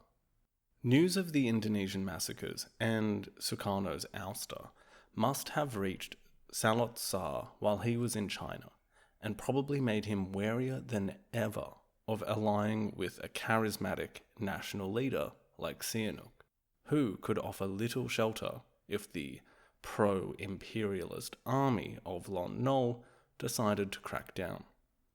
The Vietnamese, however, continued to press this potentially suicidal alliance on Salot Shah, even though they would be in no position to bail their Cambodian brothers out if they were targeted by Lon Nol. End quote. What happened in Indonesia was an instance of state-sponsored mass murder, a hugely miserable event. Some listeners may be aware of or have seen the 2 documentary films made about this horrible period of history, directed by Joshua Oppenheimer, The Act of Killing, and the sequel, The Look of Silence. This topic could use a whole podcast in and of itself to explain, so for the sake of brevity, I will not go too far in that direction, but if you are interested, I would urge you to check out those films. They are unique and brilliant in the way that they bring perpetrators and victims together in quite remarkable ways. But, as Chandler says in that quote, the effect it has on this story is quite large. The Cambodian communists have this example from just across the South China Sea of a whole massive communist group being violently wiped out. If there were some genuine reasons to some of the CPK's paranoia, well, this would constitute one of them. The parallels between the ruling party and regime in Indonesia and the communists would have been startling. They felt that they must act and that they could not trust the structures in place to protect them if something similar happened in Cambodia. It was around this time that Sihanouk's crackdowns in Phnom Penh meant that there were more and more cadre fleeing to join the leadership in the countryside. In fact, while Pol was in China, Sihanouk had ordered the arrest of several alleged communists in the capital, warning the rest that unless they ceased their activities, he would kill them. In response, in Sao Phim's eastern zone, communist documents began to be circulated, calling for the prince's overthrow, in direct contradiction of advice from abroad.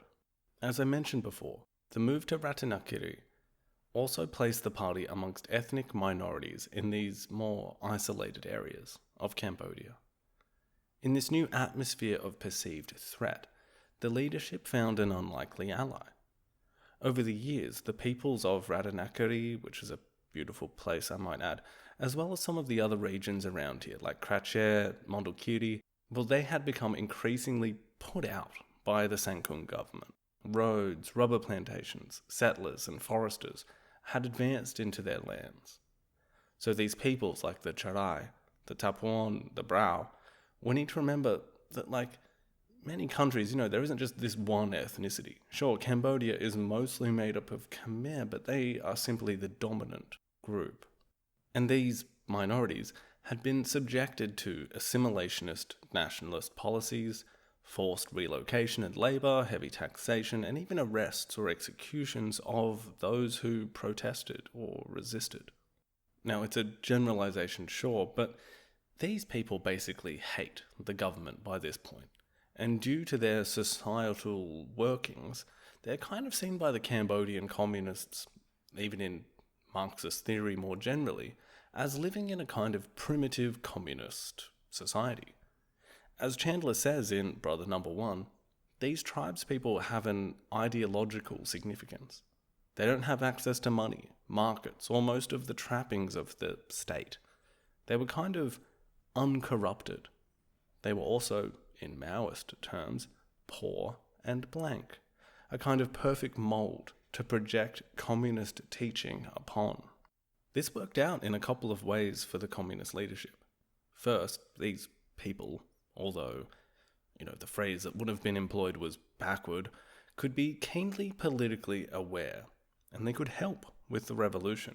They were also seen almost like a kind of role model for some of the urban intellectuals of the CPK. It became this kind of symbiotic relationship, and many members of these minority groups would become trusted bodyguards, messengers, and party members. This was particularly useful at this time, as Pol and the other leaders wished to begin their moves toward armed struggle by organising a permanent armed guard to protect the upper echelons of the party. Okay, so we've covered most of the significant directions that the CPK are going to be moving in after 1966 and into 1967.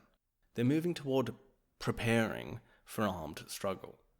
They have physically and somewhat ideologically distanced themselves from the Vietnamese, running their operation, and China has become a new de facto ally. Now, it should also be said, as Steve Heder points out, and in keeping with his thesis about the Vietnamese blueprint kind of argument, that although Office 100 has been moved in a way which allows more autonomy from the Vietnamese, it is still basically just across from the border, from a Vietnamese military stronghold. They aren't going full hermit here. They are still within touching distance, still in contact. But this period between 1965 and 1966, as we've discussed, has been very important for the development of this more independent CPK. It has taken them a series of small steps to get to this point, and there will be more to come, but they are grinding the gears together now, and they want their time. A major outbreak of civil war and a massive change in the politics of Cambodia is just around the corner, and the time will be ripe for the CPK to take advantage.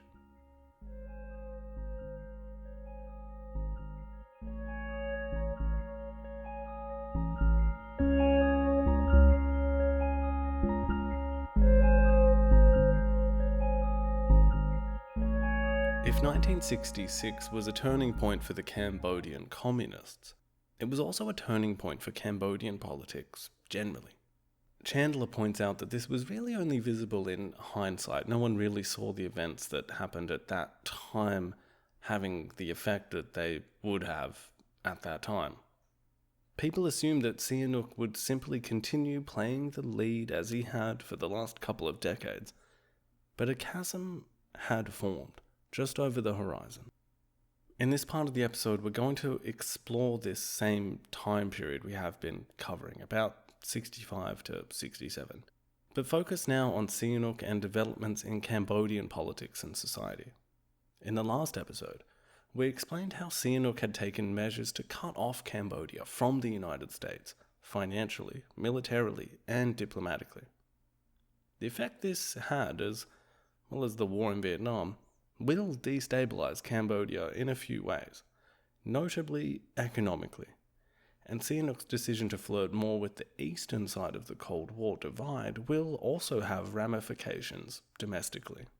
Somewhat counterintuitively, Sihanouk's own policies will also begin to create a social and political climate that would provide a more fertile ground for the underground communists to thrive in as well. Pervading this new atmosphere, generally speaking, will be this, I kind of think of it basically as Sihanouk losing his magic a little bit. So let's explore this further. One of the most striking developments in Cambodia in the early to mid-1960s was how this foreign policy tightrope walk that Sihanouk had been engaged in was producing a very repressive society in some respects. For example, Philip Short explains that at this time, Phnom Penh had 1 policeman for every 60 inhabitants, one of the highest urban ratios in the world. Part of this police presence was formed by a kind of special security unit that reported directly to the Prime Minister's office. And although developments on the global stage had led Sihanouk to adopt this more friendly stance towards socialist and communist governments, at home, this huge police force was tasked predominantly with quashing the domestic communist movement. If a Communist Party organiser was caught, they were killed without trial. Hundreds were killed in this fashion. And naturally, a net being cast that wide was going to catch even tangentially related people to the movement.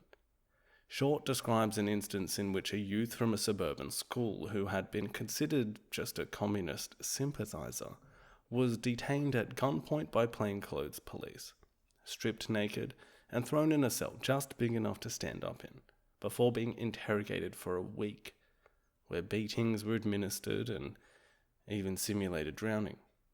No charges were brought, and this youth spent the next 2 years in prison. When this kind of treatment is being handed out, it's no wonder that this period saw a steep rise in the numbers of younger Cambodians, those under 30, to at least sympathise with, if not join, the resistance against the government.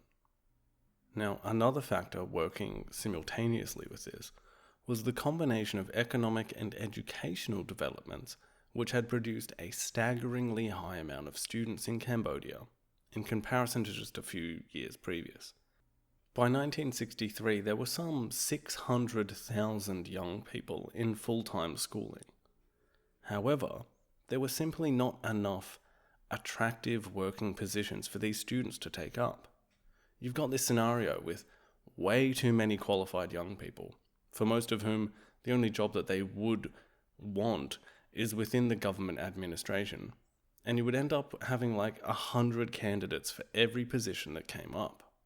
As Short describes, quote, "The results, as the prince himself noted, was to throw into unemployment ever-increasing numbers of disaffected, semi-educated young men, too proud to work in the rice paddies, as their parents had done, but unable to find anything better.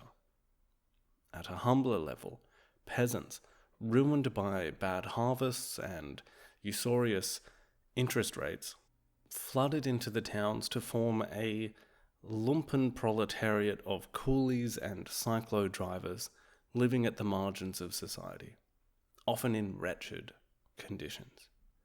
Everywhere, living standards stagnated, when they did not actually fall, except among the elite, where, in the words of one observer, there prevailed a total absence of civic sense and insatiable appetites for gain. For more and more young Cambodians, Sihanouk was not the solution, but the cause of their country's problems." End quote. And you'll recall, my dear listener, just how well the CPK had been able to install itself, recruiting-wise, within the student population, probably more so than any other group by this point. So you've got tons and tons of disaffected students, and in this prime position to start hoovering up are the communist teachers who could provide them this alternate vision, as well as give them a purpose. As this starts to boil at home, Sihanouk is also constantly trying to set up various conferences and proposals to other countries in an attempt to get a formal recognition of Cambodia's borders, as the region gets a little dicey. You remember a few episodes ago when there was that incident when the South Vietnamese just sort of moved the goalposts, as it were, moving the literal map boundaries by some number of kilometers in order to pursue some war aim. Likewise, US troops are beginning to instigate these search and destroy operations and are giving themselves quite a bit of leeway when it comes to pursuing Viet Cong into Cambodian territory, although this is not official. At this time, the Laotians sort of had a bit of an eye on the Cambodian province of Stung Treng in the northeast, and the Vietnamese had always been unhappy about the maritime borders in the Gulf of Siam. After all, it's only, a little over a decade since all of this was French Indochina, right? So there's this somewhat legitimate concern that Sihanouk has, and probably informed by pretty old-school Cambodian fears, that there is this little chance that Cambodia could, can it survive this whole thing? He's getting a little gloomy with how difficult everything is getting. The war is spilling over into Cambodia. That's happening. So Sihanouk is trying to get this, international guarantee that Cambodia is going to continue to exist, and there just isn't that much interest for this on the global agenda. It's about this time that, again, quite astutely, Sihanouk tells a French reporter that, quote, "The only way to end the war in Vietnam was for a government to be formed in the South that included representatives of the Communist NLF and the existing Saigon regime. This," he argued, "should follow a complete American withdrawal. The new government should then arrange for the reunification of Vietnam to take place over a 10 to 15 year period. If this was not done," Sihanouk said, "South Vietnam would become communist. And when this happened, Cambodia too would enter the communist camp." End quote. So he's kind of got his finger on the pulse, right? At least on this particular issue. But he is losing traction in a lot of other ways. Like, the economy is beginning to turn bad, right under his feet. The easiest thing to point to here is the example of rice. It's always been Cambodia's major export and its principal earner of foreign currency. In addition, the government could also count on the revenues produced out of a system of internal taxes on this product. But as the war in Vietnam escalated, the Viet Cong and North Vietnamese need for rice to feed their troops also escalated. By 1966, between a third and a half of the entire Cambodian rice harvest was being sold to the communists on a kind of black market. Everyone knew what was happening, even Sihanouk, but it seemed like there was nothing that could be done. This is, bad. Not only have you voluntarily shot off all of these massive amounts of US aid that had previously helped balance the books, but turns to nationalize certain industries had backfired, and now this old staple, rice, was also being siphoned off by the spread of war. The world didn't care about Sihanouk's pleas to be respected, about Cambodia's borders, about his tentative neutrality. Many Cambodians, people that knew Sihanouk, and even just in the public, began to notice a kind of weariness about the former king, that he was losing interest. The one thing that does offer a momentary distraction for Sihanouk is the state visit of Charles de Gaulle, who is like Sihanouk's hero. Sihanouk has everything all nice for the visit, and he also has a kind of fanciful hope that de Gaulle might be able to pledge some support to Cambodia that would replace at least a fraction of what the US had been pouring in. That wasn't the case, sadly, for Sihanouk. De Gaulle offered very little. A phosphate factory, finance for another school, and some new uniforms for the army. What Milton Osbourne describes as Sihanouk's temporary euphoria about the visit is replaced by a deepening despondency. Now, this is where some of these problems begin to start dividing Cambodia quite a bit. Those, I suppose we could say, conservatives, those who make up Cambodia's pro-Western elite, they're not happy with this deepening relationship with the North Vietnamese and China. They can't stand his economic policies that are more socialist in nature. Also, for those on the left, and we can take this all the way to the extreme by including the CPK, are deeply unhappy with Sihanouk anyway, seeing him, regardless of any actions, as a symbol of feudalism. The students aren't happy with him. A former associate of Sihanouk recalls a night when Sihanouk cried out amongst friends, "I just wish I could quit. I'm so exhausted." He bemoans the fact that the leftists don't like him. He even starts generally calling for austerity measures, starts making these vague declarations that Cambodia would move toward socialism, with no explanation of what that would actually mean, completely empty, all the while still spending the budget on things like the new Olympic Stadium, or building new luxury hotels. But at the same time, he himself is keeping up his very extravagant lifestyle. This is around the same time that he negotiates this deal with China and the Vietnamese about the arms shipments through Kampong Som. Now, part of this deal, this very important part of the deal, was that his Cambodian generals would get something like 10% of these shipments to use in the Cambodian military. He hoped that this would placate his generals, but failed to realize that this assistance to the Vietnamese would actually really trouble some conservatives within the military, even if they were personally profiting from the deal. Sihanouk begins to engage in his time-honoured tradition of just sort of lashing out against critics or perceived enemies, both on the left and right. There's this kind of malaise that infiltrates him at the same time. And he had no one within his advisors or entourage that would dare tell him he was doing anything wrong. But there were growing circles of those who were beginning to deeply resent the prince. The economic downturn, the direction of foreign policy, not to mention the concern about Sihanouk's increasing preoccupation with another of his old hobbies, filmmaking. This was something that he did despite public admissions that the economy was blown. I'll quote Milton Osbourne's biography of Sihanouk to introduce this filmmaking theme. Quote, "By the end of 1965, he was 44 years old. He had been at the head of his nation for nearly a quarter of a century and had been closely and energetically involved in its politics for 15 years.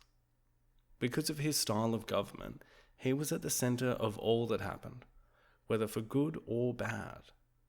There is every reason to conclude that by late 1965, Sihanouk was physically and emotionally exhausted.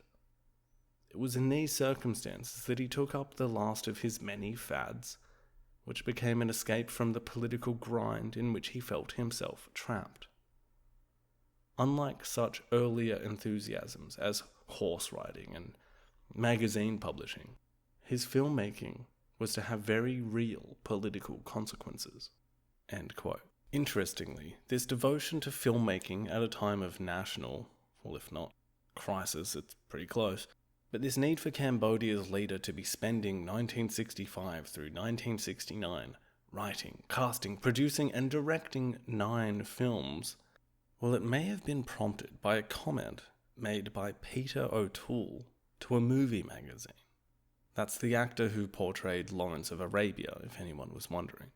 So O'Toole had been in Cambodia in 1964, at Angkor in particular, filming a movie called Lord Jim. Now, O'Toole had a few quotes out there about his time in Cambodia, but I think I tracked down the one that rubbed Sihanouk very much up the wrong way. Quote, "If I live to be 1,000, I want nothing like Cambodia again. It was a bloody nightmare. I really hated it there." End quote. Milton Osbourne suggests that Sihanouk, in response, decided to make his own movies in order to show O'Toole just how wrong he was. It's kind of wild to take that one step further and ask to what extent O'Toole's comment is responsible for Sihanouk's removal from power in a few years, but, I'm just spitballing here, folks. Now, the first thing to know about Sihanouk's movies is that they are not very good. Now, Chandler, who is a little more articulate than I am, describes them as such. Quote, "Because he had no formal cinematographic training, monopolized the stage, permitted no criticism, and listened to little advice, the films turned out to be amateurish and self-indulgent. None of the actors were paid, and budgets were not maintained." End quote. See, now I don't even know why I included that quote. That's what I said, right? Not very good. Now, I've only watched a couple of Sihanouk's movies, but yeah, let's say that was more out of historical curiosity rather than my keen eye for cinema. And this is from a guy whose favourite movie is 1989's The Burbs, starring Tom Hanks, so, I know what I'm talking about. But I suppose we need more nuanced criticisms of Sihanouk's films, and they question the kind of Cambodia that he is portraying. It is all about this version of life that 99% of the population has zero connection to. It's all fancy cars, parades, receptions, and rich people doing pointless things. But he's very unlikely to receive that kind of criticism in person. In fact, one retired British diplomat that was invited to a private screening, well, he likened the movie to, the Sistine Chapel. So that's the kind of feedback he's getting, and I'm sure taking on board. So this is going on while serious issues are facing Cambodia. And he doesn't just make a movie and say, okay, did my movie, back to work. He keeps on going. And then he starts starring in them. Osbourne relays some thoughts from a former translator for Sihanouk about the prince's obsession. Quote, "It may be psychologically significant that Sihanouk chose successively to play the following roles in his films: a spirit of the forest, a victorious general, an intelligence agent, a wounded soldier, and a Japanese colonel. At the very least, a picture emerges of a man for whom fantasy was increasingly more attractive than the real world." End quote. And I think the real, the tragicomic peak of this is when Sihanouk sets up an international film festival in Phnom Penh, and we're skipping ahead a little bit in time, but it's relevant.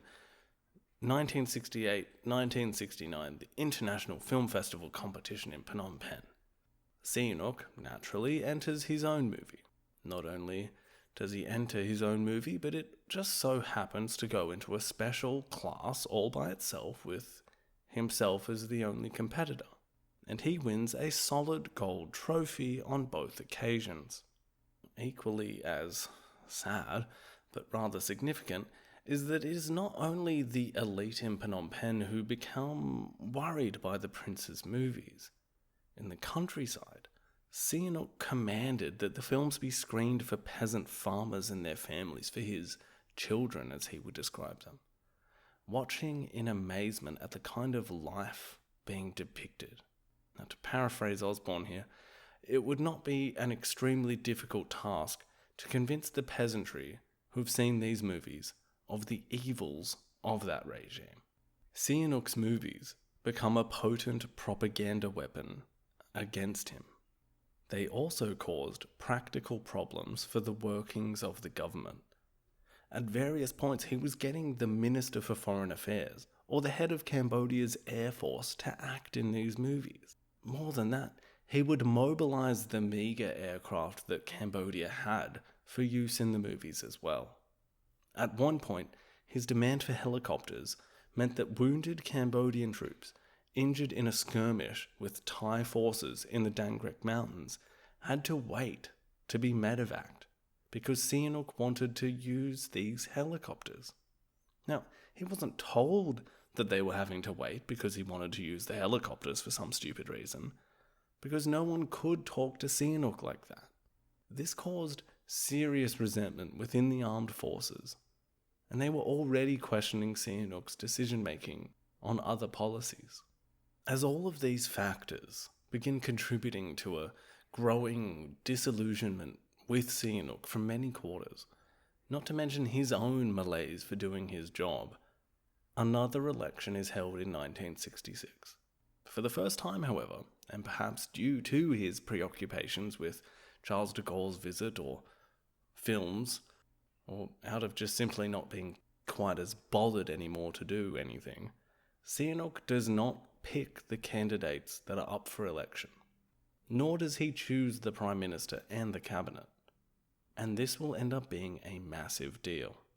Even though it's still a one-party state, this all-encompassing Sankum Party, well, it was always made up of these various factions from right and left. In this election, because Sihanouk didn't pick who was running, the people who end up winning the various seats didn't owe the prince for their election. In fact, some of those who did contest seats and who were openly supportive of Sihanouk were often defeated. This also saw the return of many old-school right-wing candidates, some of whom even had grudges against Sihanouk. Basically, anyone who had a bit of money to splash around as reward for people's votes or spent a bit on political advertising would probably win that seat. And that's pretty much what happened.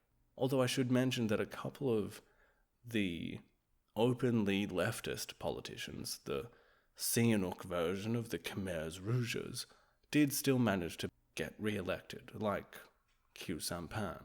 The result was that the new assembly was more conservative than any of its predecessors, mostly comprised of businessmen and bureaucrats. A French ambassador wrote to Paris that the only thing that the new members had in common was that none of them were a Sihanouk loyalist, and in all likelihood none of them would have been chosen by Sihanouk.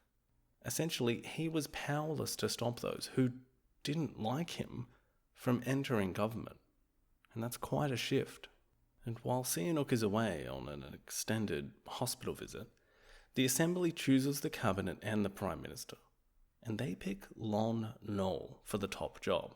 Now, he's a bit of an enigma. Basically, out of everyone here, he still seems pretty loyal to Sihanouk, and he has been basically from the start. Sihanouk still permits Lon Nol to become Prime Minister because he doesn't see him as a threat. This is a guy who has never been stunningly successful in his job. He has predominantly held military or security roles. He was there with Sihanouk during the Crusade for National Independence and the stage-managed military operations that showcased the prince's heroism in the early 1950s. And his troops had helped get rid of the Democrats, violently, in the 1957 elections. He'd helped Sihanouk with the Dap Chuan plot, and he had been Sihanouk's guy in tracking down, arresting, torturing, and killing communists, Khmer Sarai, renegade students, and other enemies of the state until now. He wasn't dumb. He was the kind of person who might stay silent during a meeting, but then point out the weaknesses of those who spoke later on. But Sihanouk assumed he was unambitious, and that won't quite prove to be the case. He was also very popular with the Buddhists, the army, and non-communist youth. He wasn't flamboyant at all. In allowing for Lon Nol to assume this position, Sihanouk might have also felt that he was warding off any ill feeling coming from the armed forces and conservatives. I mean, this was their guy, you know what I mean? And the pro-Western elite surely would appreciate this too. He was trying to bring the army closer, and in doing so was going to be able to frighten the left. And, he could always fire Lon Nol if there was a disaster, and at the end of the day, he could just dissolve the assembly and have a do-over if things went really bad, right? However, it was only once Lon Nol became Prime Minister that Sihanouk realised just how much the balance of his parliament had changed. And when I say changed, I guess we could rephrase that to, Sihanouk realised just how much his ability to influence things had come under threat. Sihanouk relied on his old techniques of trying to keep right and left in a delicate balance against each other and keeping everything in check. But as the parliament erupted into a kind of factional nightmare, he retreated to France for another extended holiday at the end of 1966. Perhaps hoping this retreat would have the same effects as the one he had dramatically staged in 1953, when he metaphorically locked himself in his bedroom in Siem Reap to let the politicians settle down in his absence. Very much a I'm the main character kind of move. How could they function without him, right? But things didn't quite settle down, and when Sihanouk returns, things will have moved under his feet. At the start of 1967, it could be said that the storm clouds had well and truly formed over Cambodia, and Sihanouk's time was soon coming to an end. And in the next episode, we will explain how rural Cambodia descends into chaos, how the Vietnam War explodes into massacres, and how Sihanouk will fall from his tightrope. Thank you again for listening. Thank you for being here with the show. Again, apologies for the voice, but I sort of had to get this one out now before going on a trip to London tomorrow. So it is what it is. Until next time, everyone. Oh, and if you are still listening, be a darling and give the show a rating and review. Come on. Only takes a minute.